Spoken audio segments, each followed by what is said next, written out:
ጆናታን በሚሊዮን የሚቆጠር ሀብቱን ለመጠበቅ በቤቱ ሁሉ ካሜራዎችን ሰቀለ።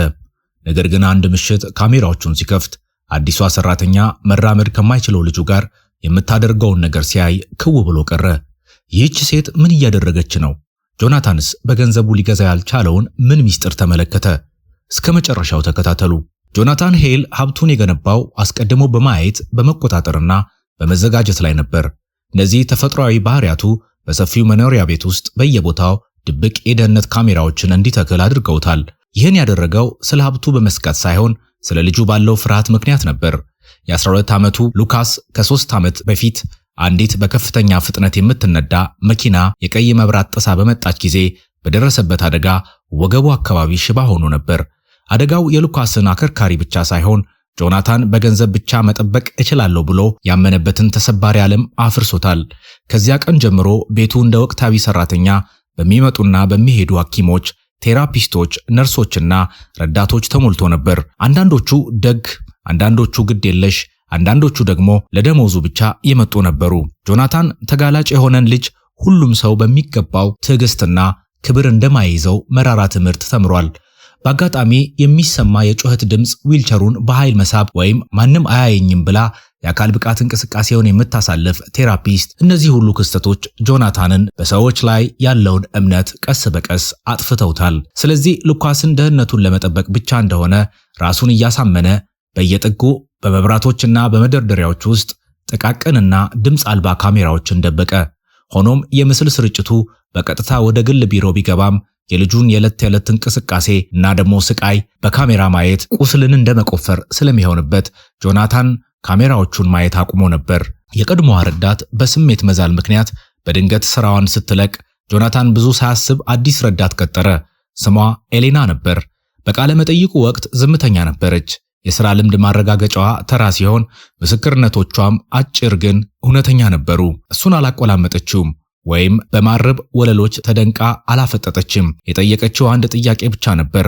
ሉካስ ሙዚቃ ይወዳል? ጆናታን በወቅቱ ይህን ጥያቄ ብዙም ትኩረት አልሰጠውም ነበር። የመጀመሪያው ሳምንት ያለምንም ልዩ ክስተት አለፈ። ኤሌና ቤቱን በንጽህና ጠበቀች፣ ቀላል ምግቦችን አዘጋጀችና የሉካስን ፕሮግራም በትክክል ተከተለች። ጆናታን በስብሰባዎችና በረጅም የሌሊት ስልኮች ተጠምዶ ስለነበር ከእሷ ጋር ብዙም አይገናኙም ነበር። ሉካስ ግን የተለየ ይመስል ነበር። ቀደም ሲል ለጥያቄዎች በትከሻው በመጥቀስ ወይም በአንድ ቃል ብቻ መልስ ይሰጥ የነበረው ልጅ አሁን ኤሌና ምግብ ስታበስል በለሰለሰ ድምፅ ስታንጎራጉር ወጥ ቤት ውስጥ መቆየት ጀመረ። አይኖቹ እሷን ይመለከታሉ። ጆናታን ለዓመታት ባላየው የማወቅ ጉጉት ነበር። አንድ ምሽት ጆናታን ቀድሞ ወደ ቤት ተመለሰ። ደክሞትና እረፍት አጥቶ ስለነበር ለምን እንደሆነ በውል ባያውቀውም የካሜራ ምስሎቹን ለመክፈት ወሰነ። ምንም ልዩ ነገር ለማየት አልጠበቀም ነበር።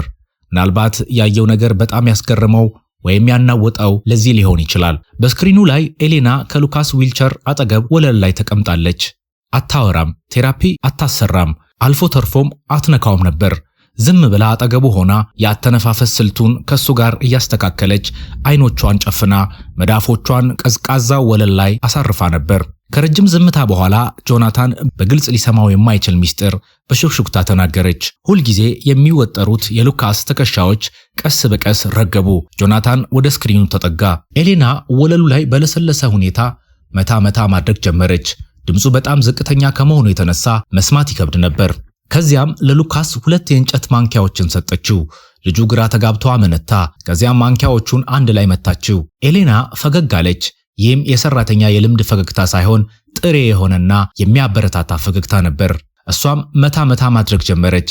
መጀመሪያ ላይ የተዛባ ቢሆንም በኋላ ግን ዜማ ወይም ሪትም ተፈጠረ። ሉካስ ሳቀ። ይህ ጆናታን ለወራት በነፃነት ሰምቶት የማያውቀው የሳቅ ድምፅ ነበር። ጆናታን ባለበት ደረቀ። ይህ በየትኛውም የሕክምና መመሪያ ውስጥ የሌለ ነገር ነበር። ቴራፒ ወይም የተለመደ አሰራር አልነበረም። እውነተኛ ትስስር ነበር። ቀጣዩ ምስል ኤሌና በዚያው ምሽት የሉካስን ብርድ ልብስ በከፍተኛ ጥንቃቄ ስታስተካከልና ከሱ ጋር እንደ አንድ የሚንከባከቡት ሸክም ሳይሆን እንደ አጋር ስታወራው አሳየው። ሁል ጊዜ ደፋር መሆን የለብህም አለችው በለሰለሰ ድምፅ። መድከም ትችላለህ፣ እኔ እቆያለሁ። ጆናታን በደረቱ ውስጥ ውጥረት ተሰማው። በቀጣዮቹ ጥቂት ቀናት ውስጥ ብዙ ምስሎችን ተመለከተ። ኤሌና ግን ይህን አታውቅም ነበር። ለሉካስ ስታነብለት አየ። የምታነብለት ግን የልጆች መጽሐፍ ሳይሆን የጀብዱ ልብ ወለዶችን ነበር። በመሃልም ስለ ጀግናው ውሳኔዎች የሉካስን አስተያየት ተጠይቀው ነበር። የአካል ብቃት ሐኪሙ ከሄደ ከረጅም ጊዜ በኋላ እንቅስቃሴዎችን ወደ ጨዋታ እየቀየረች ከውጤቱ ይልቅ ጥረቱን እያደነቀች ሉካስን ስታሰለጥነው ተመለከተ።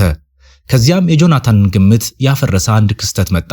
አንድ ምሽት ዘግይቶ ሳሎን ውስጥ ያለው ካሜራ ሉካስ እያለቀሰ እጆቹን ጨብጦ ድምፁ በብስጭት የተንቀጠቀጠ አሳየው። እምብዛም አውጥቶት የማያውቀውን ስሜት እንዲህ ሲል በስቅስቅታ እንባ ተናገረ። ይህን ወንበር እጠላዋለሁ፣ እንዴት አስሮ መቅረትን እጠላዋለሁ። ጆናታን ወዲያውኑ ወደ ታች ለመሮጥ አሰበ፣ ነገር ግን ለማየት ተገደደ። ኤሌና በሉካስ ፊት ተንበረከከች። ፊቷ ከፊቱ ጋር ትይዩ ሆነ። አልተከራከረችውም። አይዞህ የሚል ባዶ መጽናኛም አልሰጠችውም። ይልቁንም አውቃለሁ አለችው። ከዚያም ጆናታን ፈጽሞ ያልጠበቀውን ነገር አደረገች። የሉካስን እጆች በራሷ እግሮች ላይ አሳርፋ ምን እንደናፈቀህ ንገረኝ አለችው። ሉካስ ተንተባተበ። ከዚያም መሮጥ ሲል በሹክሹክታ መለሰ።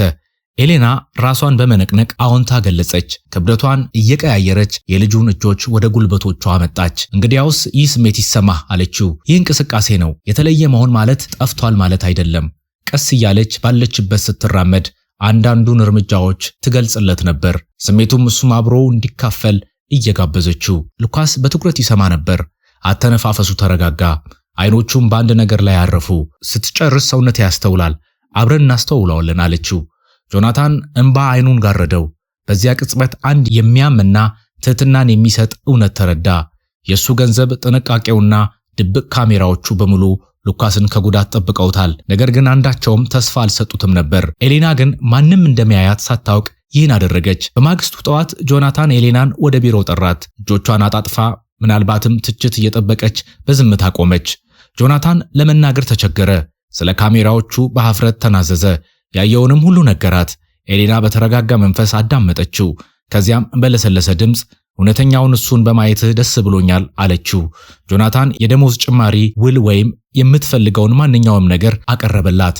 ኤሌና ግን ራሷን ነቀነቀች። እሱን መርዳቴን እንድቀጥል ብቻ ፍቀድልኝ አለችው፣ እንደ ሥራ ሳይሆን እንደ ቃል ኪዳን። ከዚያ ቀን ጀምሮ ካሜራዎቹ እዚያው ቢቆዩም ጆናታን ግን በፍርሃት ማየቱን አቆመ።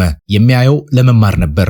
ሉካስ በአዲስ ተነሳሽነት ቴራፒውን ጀመረ። ይህን ያደረገው ነገ መራመድ እችላለሁ ብሎ ስላመነ ሳይሆን ካጣው ነገር በላይ ትልቅ እንደሆነ ስላመነ ነው። መኖሪያ ቤቱ ተለወጠ። በአንድ ወቅት ዝምታ በነገሰበት ቤት ውስጥ አሁን ሳቅ ያስተጋባል። ጆናታን ቁጥጥር ማለት ጥበቃ ነው ብሎ ያስብ የነበረው ሰው አንዳንዴ ትልቁ ደህንነት የሚገኘው ከእምነት መሆኑን ተማረ። ይህ ታሪክ ልባችሁን ከነካው፣ እውነተኛ ለውጥ ካልጠበቅነው ቦታ ከሚመጣ ርህራሄ እንደሚገኝ ካመናችሁ ቻናላችንን ሰብስክራይብ በማድረግና የደውል ምልክቱን መጫንዎን አይርሱ። ከሁሉ በላይ ትልቁ ሀብት መልካምነትና ርህራሄ መሆኑን ታሪኩ ያስተምረናል። በያላችሁበት መልካም ጊዜ ይሆንላችሁ።